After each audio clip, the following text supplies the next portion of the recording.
अच्छा ਤੁਹਾਨੂੰ ਰੇਸ ਤੋਂ ਖੌਫ ਆਉਂਦਾ ਹੈ बहुत ज्यादा। ਅੱਛਾ ਤੁਹਾਡਾ ਖੌਫ ਦੂਰ ਕਰਨੇ ਆ ਲਾਓ ਚੌਥਾ ਗੇਅਰ ਠੀਕ ਹੈ ਹੱਥ ਲੈ ਜਾਓ ਗੇਅਰ ਲੀਵਰ ਤੇ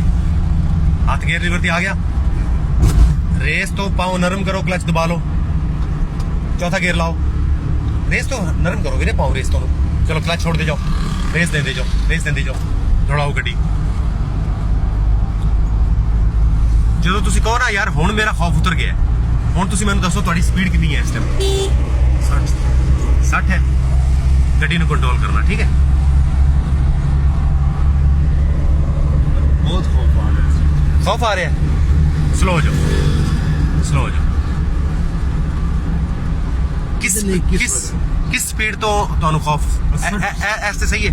60 तो मैंने कहा खौफ आंदे में लग ना जाए करे बंदा ना को क्या आ जाए चलो इंज मैंने महसूस होता और कुछ नहीं चलते जाओ गियर डाउन करो तीसरे गियर चाओ शाबाश जल्दी ना ओके जल्दी ना तीसरा आगे है? हाँ आगे सामने ओके कोई नहीं बिल्कुल चलो छोड़ दो क्लच ऐसा एक्सीलेटर दो यार ये एक दोस्त है मेरे पास